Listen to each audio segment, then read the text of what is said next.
Last time, Dylan and Andrew were about to record another episode. Will they do it? Let's find out. Hello and welcome to the Wad Fam Chalk Pod. I'm Dylan Weaver. I'm Andrew Sabo. And we're here to talk about episode 78, The Nemesis, Part 2. Yes. It is part 2 of The Nemesis. Following part 1. Correct. But there is no part 3. Also correct. I mean, next up's the battle. So Yeah. I don't know. How do we do this? I don't know. It's been so long. It has not. It's been literally several days. Maybe a week. Countless hours. Oh, yeah. I can't even count them. This is track 9 on album 5, Daring Deeds, Sinister Schemes, off which most of these episodes, all of the episodes we've covered so far for Blackguard have been on this album. This is also the episode that the cover art features. That's true. So it has Tom's barn on fire, which I don't know. That's just something I always, when I'm like listening to Odyssey, like whenever the album artwork happens in the show, like I always try to make a point of remembering that or like noticing it or looking for it. I'm happy when we bring it up because I often forget and then I'm sad. Yeah. When did this first air? Oh, it aired July 15th of 1989. Oh boy. We have not broken into the 90s yet. Not yet. Written and directed by Phil Lawler, same as the previous episode. And not really anything in the way of voice cast for this episode. We've got Bob Luttrell voicing Misters Donahue and Fenster, and Walker Edmonston voicing Mr. Hernsby. And that's literally just the people who say "I" in the meeting. William Staniforth Donahue is a character in a Mountain Goat song. What a cut. Sorry. That's obviously what they're referencing here. Yeah. In the 80s. Yes. Like 20 years before it came out. Right. So yeah, I think it's hilarious that those people are credited as the eyes. But, oh yes. I mean, let it, they got to get their 15 minutes, All right. You good if I just roll the promo? I think I don't that's know what else we do. to talk no, about. Well, it's a at the part top. 2. There's not much else to say. That's true. Coming up on Adventures in Odyssey. Bad things begin happening in Odyssey when Dr. Regis Blackguard tries to open up a place that's almost as fun as Wit's End. Blackguard's castle will also employ computers, the very latest in technology. Well, are you going to hire her? No. Whittaker's hold over her is too great. Find out what happens on the next Adventure in Odyssey.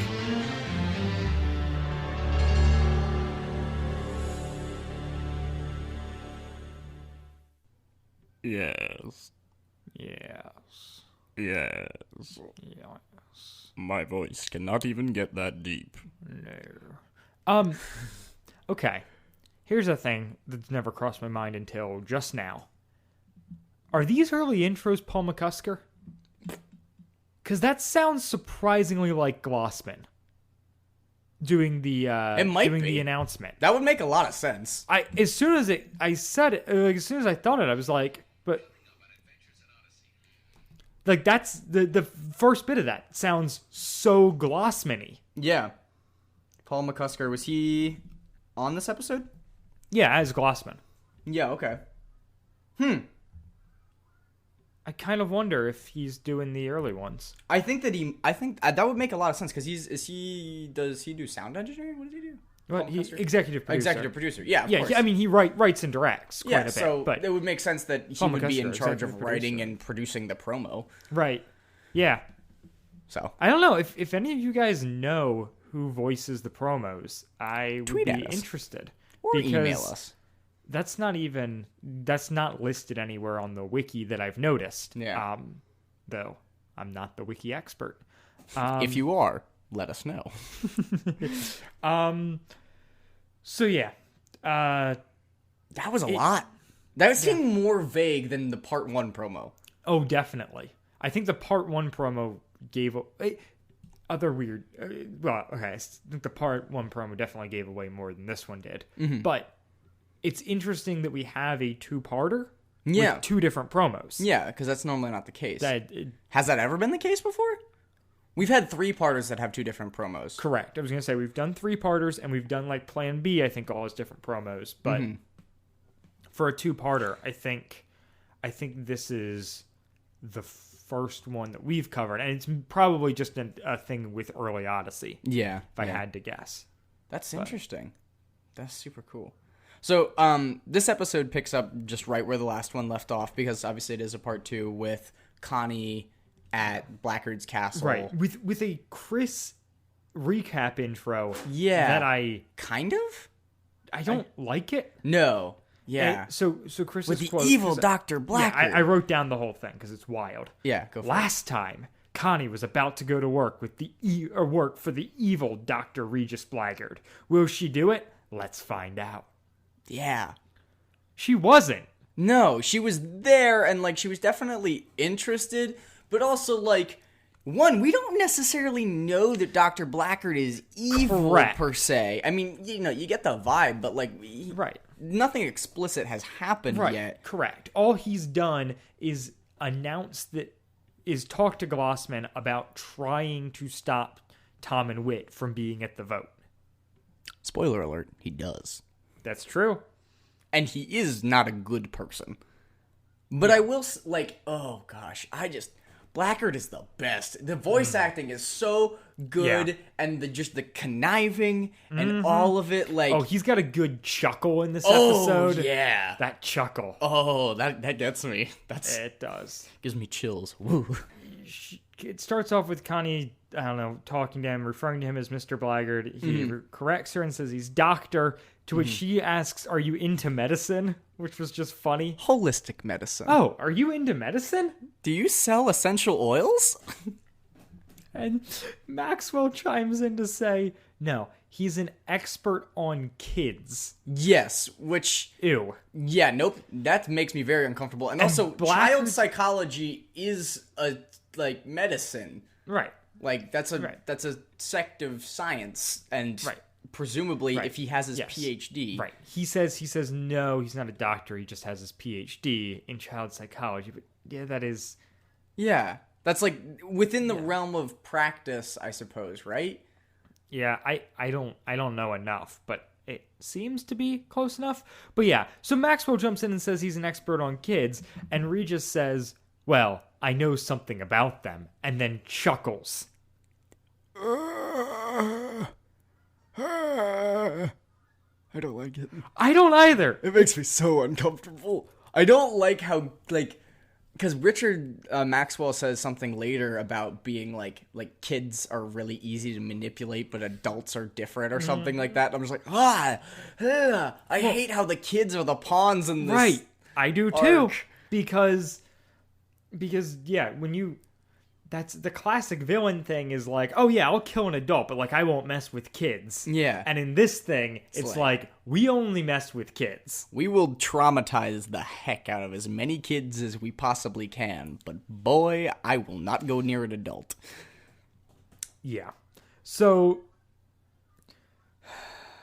anyway, so they're talking, like Connie and Regis and Maxwell are all talking about Connie potentially working at Blackguard's castle. Because Maxwell, so Blackguard says, Maxwell has told me that like you are looking for a job and might like be a good candidate.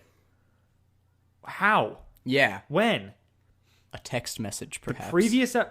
It's the 80s, Andrew. Shoot. The previous episode, Maxwell Stuck in the back left, and called from Wits End. Like, he left. Connie then stood and talked to Tom and Wit for a minute or two. Maybe. Then walked out. Maxwell was still there, and they walked to Blackguard's together. Yep. Prior to that, they had not met. Yes. You are correct. Okay. That is so, yeah. No, I was thinking about that too. Like, how did he know? But whatever. And so they're talking, and then applesauce starts coming up, and they're like trying to like kind of get information out of her. Yeah, and the big thing is like you were fired for being curious. Is kind of his thing. He keeps coming on.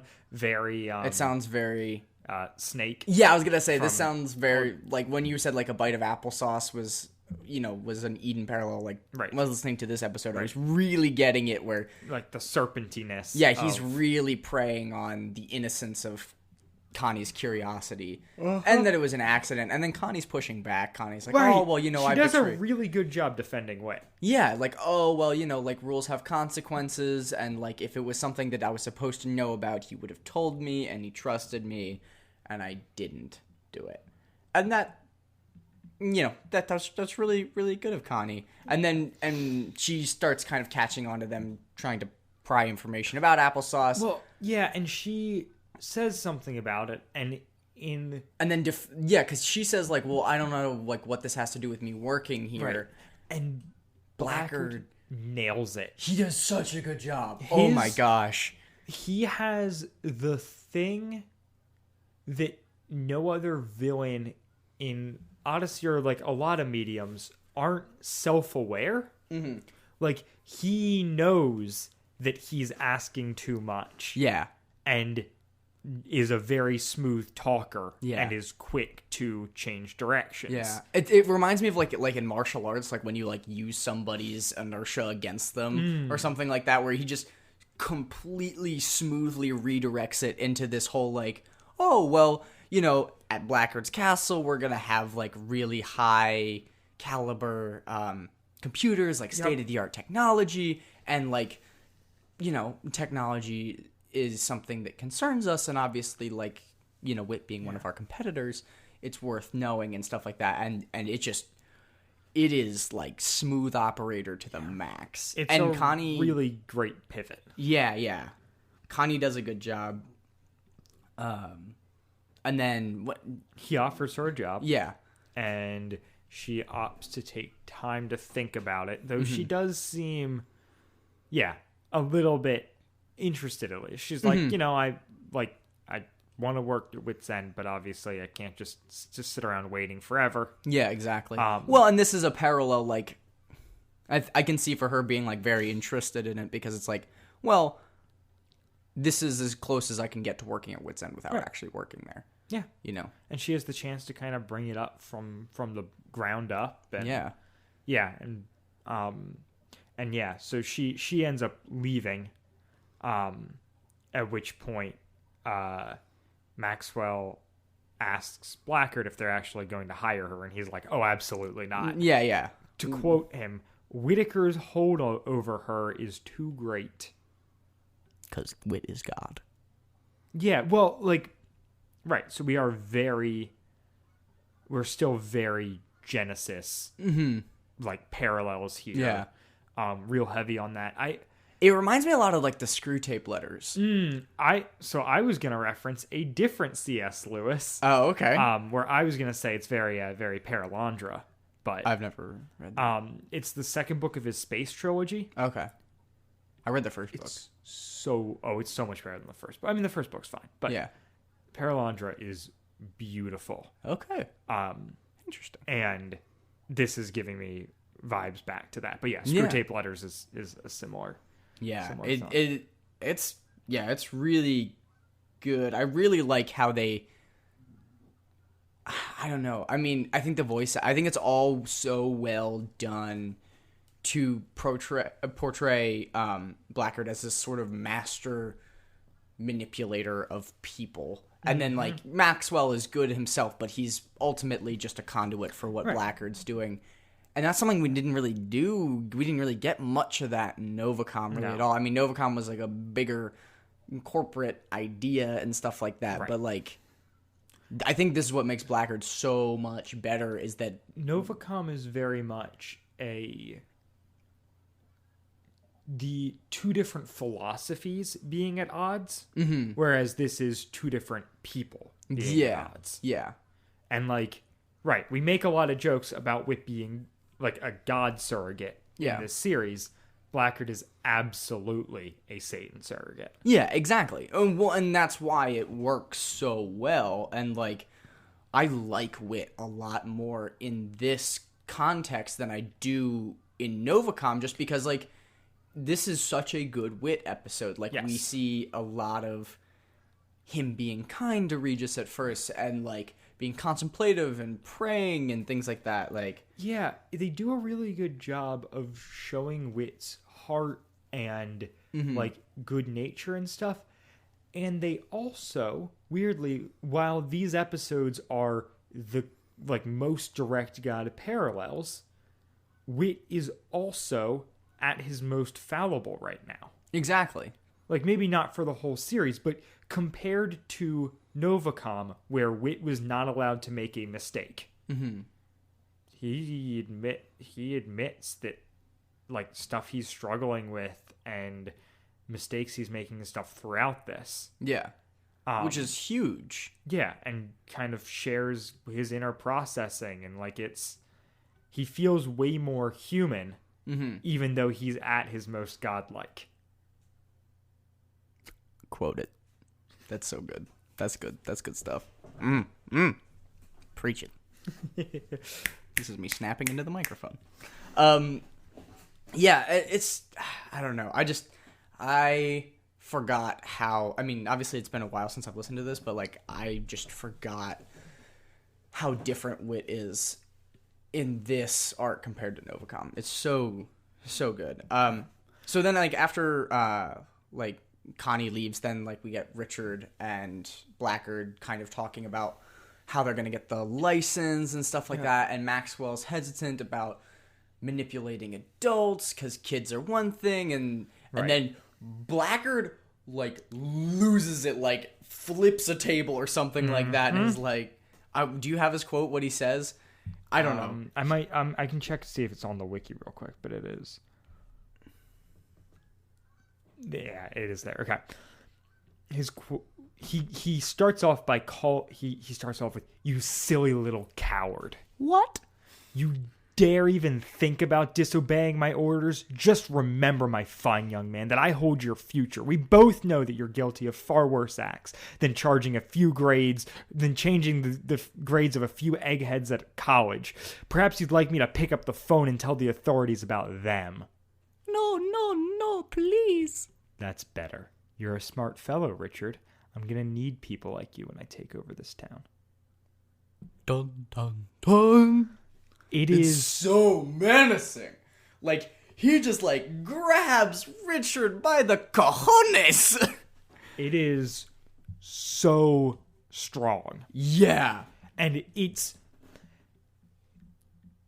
a great shot of his power, him just completely losing his cool, but in a way that he's still in control. Yeah, no. Like, it's not that he's angry as much as he's allowing himself to let that show. Do you remember the scene in the first Lord of the Rings where Bilbo is talking to Gandalf, and then like the room goes really dark and he stands up and he's like, "You take me for a conjurer of cheap tricks"? Like, yes. Like, that's the vibe I'm getting where I'm like, "Oh, you should not mess with him." Right.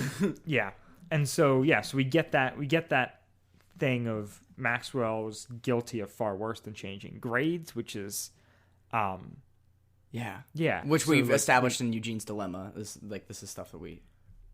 Right, the changing grades is Eugene's Yeah. Dilemma, but I'm saying we now know that there's even more beyond that that Maxwell has done. Petty theft.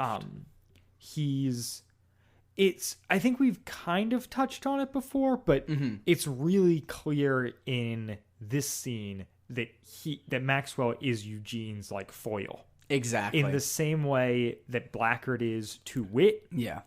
Maxwell is to Eugene. And Does we've Connie talked ever about- get a foil? I think in these episodes you could argue that it's Lucy. Yeah.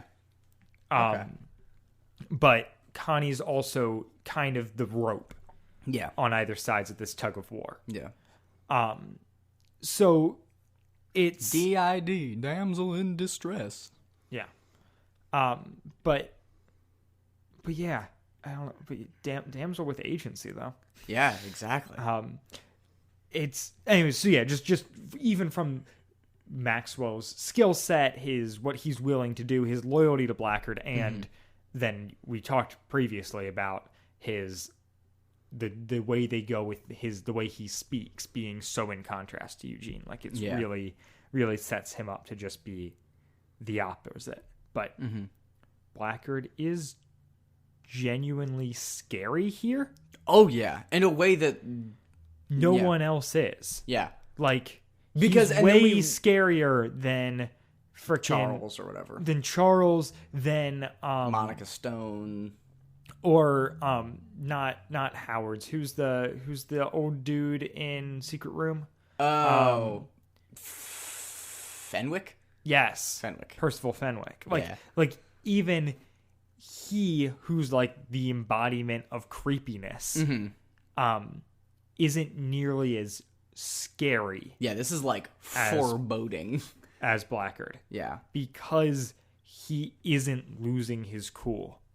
He is a man in complete control of his emotions. Yeah, and like to play off that, like, you just get the idea, especially what the scene gets across, is that not only is Blackguard super smart, super capable, super evil, but he holds the strings for a lot of things, including Maxwell, who's on his side. Right. Like, he's in control of everybody. Right. Or can take control of everybody. Yep.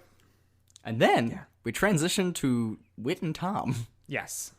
Good guys doing good guy things. Yeah, they're hanging out with Tom's new horses, Rachel and Leah. Leah is jealous of Rachel because Bible allegories will not cease. Never. Never, ever.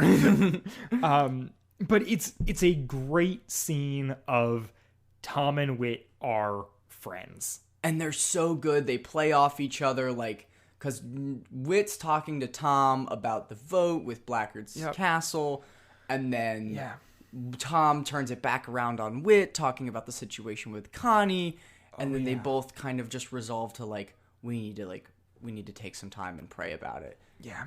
The kind of that thing. Tom is really worried about this vote, and Whit's just like a solid, reassuring friend on him. And then Tom flips things and kind of calls Whit on his BS. Like, he's like, look, man, that thing with Connie yesterday, that was ridiculous. Like, you need to get ahead of this. Yeah. And Whit's like, well, I really don't like her hanging out with Maxwell. Like, that's got me super nervous. And Tom has a beautiful line, where he says, I think Connie has more strength than you're giving her credit for. Yay! And this is kind of throughout Odyssey, that Whit is very parental towards Connie, but in the way that parents sometimes underestimate what their kids are capable of. But Tom always seems to kind of, I don't know, see her, what she's capable of, and giving her additional responsibilities with the Timothy Center, and really, like, he's distant enough. Like, Yeah, he's He's close enough to see what's happening, but distant enough to not have it really be influenced by his own personal bias a ton. That's fair. And he's just, he's the best. Yeah, this is such a good, and this is a part of what makes Whit and Tom such good people. Not because they do the right thing the whole time, but because they're friends, and they support each other, and they point each other to God, and they end up praying, and it's so, like, like, this is, I don't know, like, when we gave Whit a lot of grief for how he was in Novacom, like, this is what I wanted to happen with his interactions with Tom, like. Yeah, and for someone who, like, for a show that is for kids, with adults present, oftentimes about kids, it's, I love how much care is put into these adult characters. Yeah. And I worry, as someone who hasn't listened to a ton of recent Odyssey, like, I wonder how Whit is. because I think that of what I've listened to, I think it is transitioning away from that. Right. And I think maybe you're able to make Wit kind of the oversight of a thing, but not a character is maybe the direction. But just the fact that he doesn't have Tom or Jack. Yeah. He doesn't have these solid relationships with peers. Is I like think has that he got to definitely be loses that. I don't know who he has. Yeah. Other than them now. Yeah. I mean, yeah. Even Bernard. Like, we don't have Bernard. We don't have Tom. We don't have Jack. Yeah. Because none of them got recast when Wit did. Yeah. And so you can't. can't and I don't know. I mean, maybe they have introduced people to be that person to Wit, but it's. Yeah, I don't know. It would be interesting to listen through those episodes and see, how that stuff's handled. Definitely. No, I'm listening. I'm thinking about, like, the Green Ring and stuff like that, where I can't really think of anybody that's really consulting with Wit as much as Tom is with him now. Right. You know? Exactly. Because there's always going maybe to Jason? Yeah, like maybe Jason gets the ability to call his dad out on stuff. Yeah. But like Connie and Eugene, I can't see ever getting to a place where they could have a conversation with Wit like this, where they're directly confronting him in a loving way. Yeah.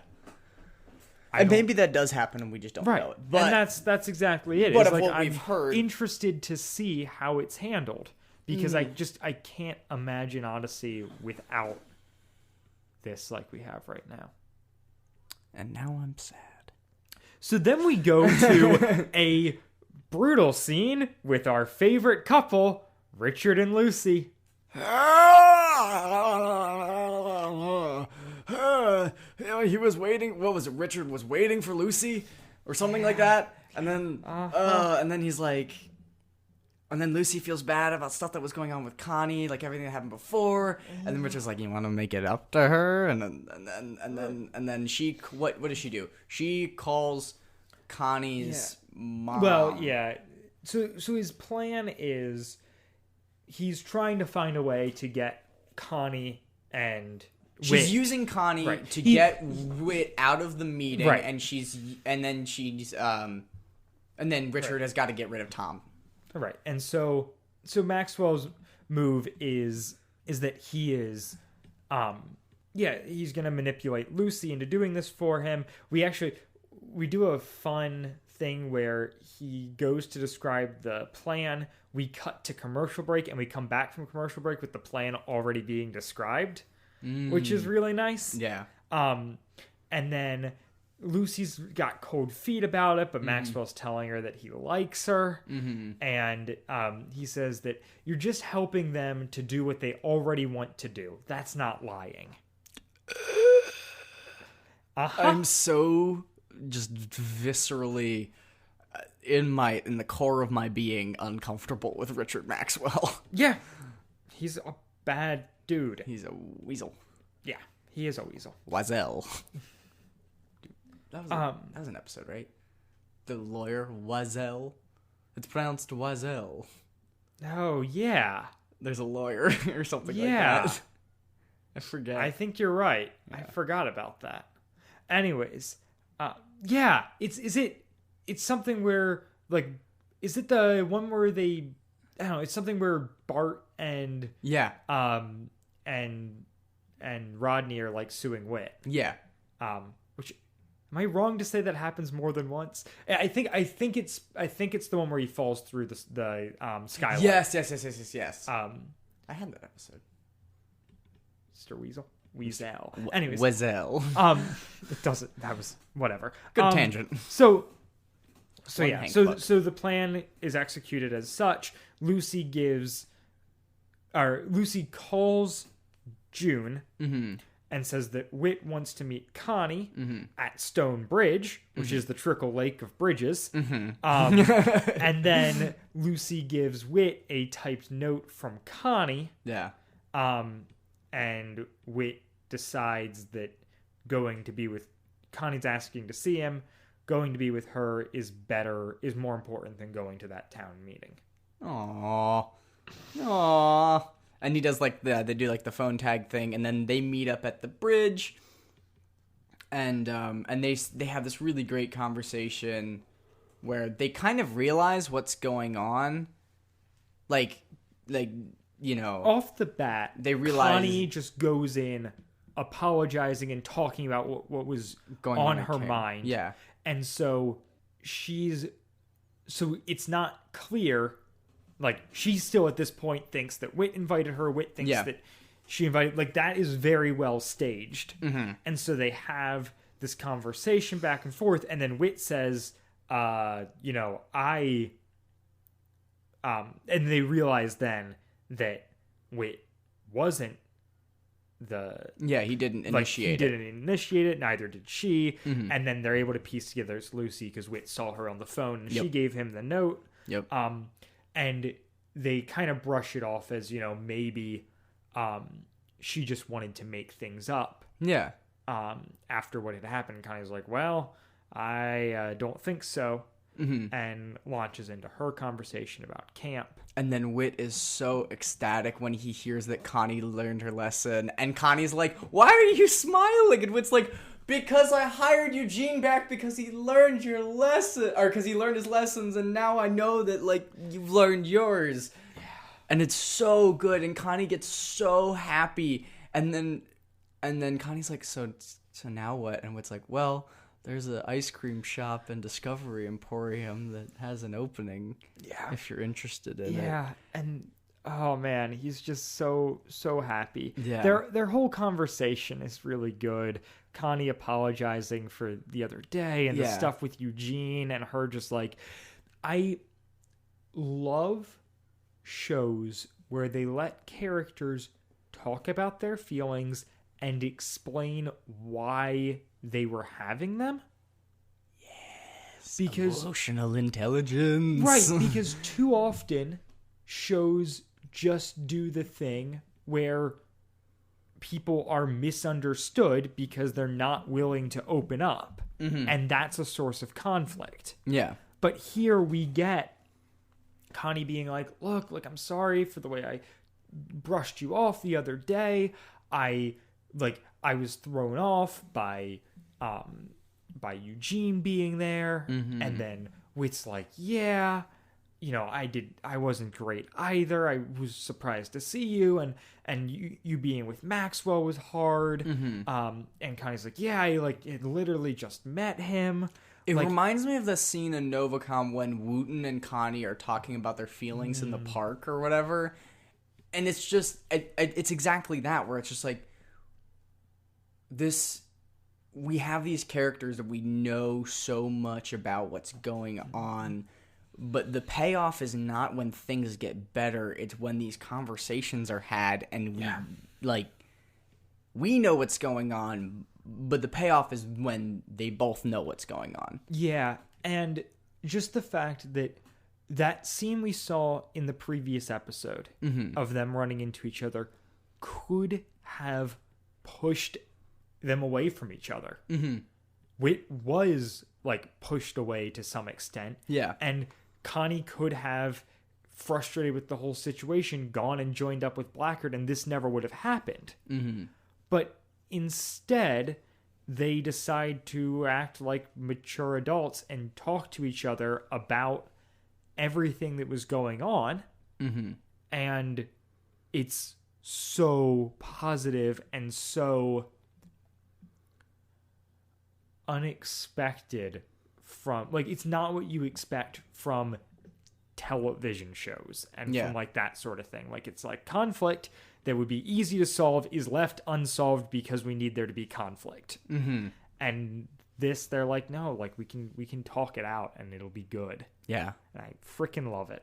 Well, and it's and it it plays well because now Connie is on the side of Wit, and what this then directly transitions to is the barn being on fire, them seeing that the barn is on fire, and they run over. They're excited. The music swells beautifully about, Connie being rehired, and then it does a nice transition into like a dun-dun-dun kind of, and they realize there's a fire, and it's the barn on fire. Yeah. And the great thing is that this is established before that this bridge is close to Tom's barn. Right. Because Wit says it earlier. It's like, oh, that's like 5 minutes away from Tom's barn. Wit says, because when he's talking about going to meet Connie, yeah. Right. To meet Connie instead of going to the meeting, he's like, oh, that's headed out in the opposite direction towards Tom's barn. We also, we got the scene before this of Tom's barn starting to go up in flames. And so they are now rushing off to there. Connie leaves her bike on the bridge and hops in Wit's car, and they take off and arrive at Tom's. Yeah. And then is Tom unconscious? No, he's there. He talks. Yeah. It seems like he's coughing and whatnot. Yeah. He's maybe near the barn or at the barn, and Connie kind of like grabs him and Wit runs in. Tom's like, the horses, Wit, the horses. And Wit runs in to get the horses to let them out, and they take off, and they all get out, and the barn collapses. And that's the episode. Yep. Oh, wait, no. Then we get the vote. Not. It cuts to the vote at the town council meeting because it's not city council. The vote was established earlier that there, I guess, are 5 people who vote. It's Tom, Glossman, and then the 3 Donahue, Fenster, and Hernsby. My favorite law firm. But it's so funny that Tom is always on one side of issues, Glossman's on the other, and the other 3 guys are swing votes. Like, they don't have opinions because that would just wouldn't it be 6 with Wit? Wit's not on the council. Wit's not on the council? Correct. Then why was he at the meeting? The idea, I think, is that townspeople can go to the meetings and not vote. Okay. I thought he was on the council. I mean, I know he's on the council at the college. You remember, Tom says to Wit, refers to Wit as Mr. Whitaker, and Wit responds back as Councilman Riley. Yeah. So, and he's not there. We're getting for a the Stars original Hollow thing. Where, right. Yeah, okay. There's not originally a conversation between Tom Wit and Glossman. It's just Tom and Glossman going at it because they're both on the council. And I think Wit's just being pulled in as member at large of the town. Yeah. Interesting. And so that means Wit's Luke, right? Yeah. Or Babette. But the so it was it 4 or 4 eyes or 3 eyes or so it's 4 eyes, and Tom defers by not being there. Yeah. And it's one of those things where it's like they needed to get Tom and Wit out because Tom, both of them would have campaigned against it, regardless of whether or not they like Tom can vote, Wit can't, but either way they can talk the other 3 into being against Glossman. Yeah. Because they're easily swayed, or at least it wouldn't be a guarantee, and Blackguard needs a guarantee. That's the other thing. So they do vote for Blackguard's Castle. It's gonna happen. We also have in the fire scene Wit immediately jumping to, what if this, like, Tom's like, I must have left something flammable out. You know, Like, it's not that uncommon for Burns to for Burns to barn. For Burns to barn. For Barnes to burn. And Wit's like, maybe it was set deliberately. Yeah. Dun, dun, dun. Yeah. So that's the episode. Yeah, and then freaking Wit, or not Connie. No, Chris. No, yeah. And then Chris at the end is like, you're just going to have to listen to the battle. I'm like, oh no! Yeah. It's building! Yeah. It's building! Oh, it's so good. Yeah. So, wait, so Wit is opposed to Blackguard's Castle because Maxwell's there? Yes? Maybe. We never actually really hear Wit being opposed to it. Exactly. Blackguard's concerned that Wit would go against it. Yeah, and Wit has a lot of sway. Right. But Wit, in the previous episode, kind of fought alongside Blackguard, or alongside Proper Process. And then in this one, Tom's ranting about not wanting it, but Wit doesn't really say anything. Okay. So it doesn't seem like Wit is one way actually against it at this point, although probably at this point now he's going to perhaps it's the turning point. Yeah. Is there anything from the guide about this episode? No, I didn't. Everything was basically last episode. Okay, so cool. Any final thoughts then? I'm really liking this series. I'm excited to this talk is about the next so one. good. Like, I want to listen to the next one right now. Yeah. But I don't, because I want to make sure my takes are fresh for the pod. Yeah, I'm enjoying this so much. I was excited before we started doing Blackguard, like, because I hadn't listened to it in a while, but, like, I didn't realize how different it was going to be, and, like, it's really good. So good. Enjoying it very much, Lee. Yeah. Do you got anything to promote, Dylan? I don't. No, I'm not promoting anything right. Oh, actually, no, I'll do this. This has been going on for a couple weeks now. So at the start of the new year, you guys have heard me talk about my Letterboxd account in the past as a place I leave reviews and whatnot for movies.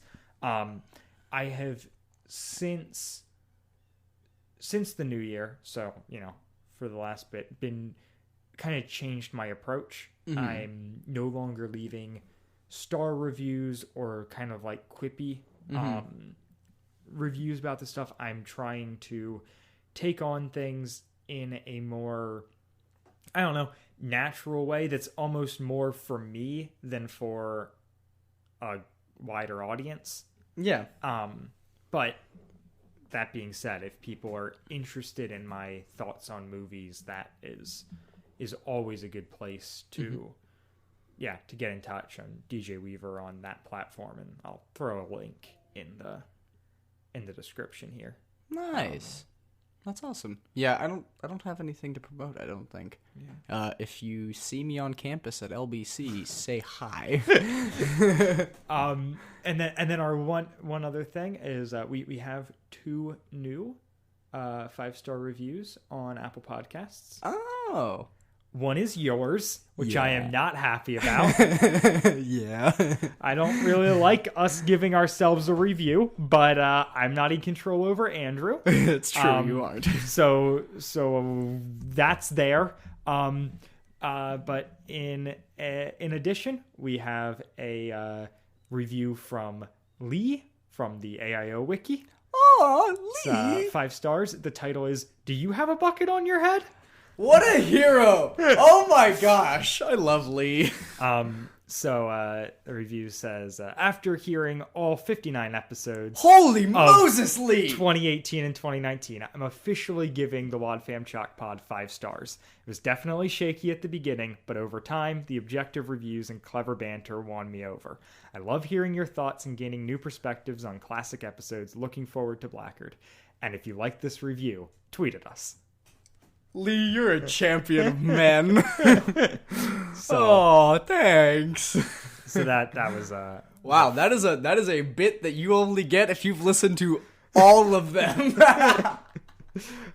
So yeah, always appreciate reviews there. If you want us to read your review on the podcast and aren't Andrew, you can go leave that on Apple Podcasts. Yes, sir, or ma'am.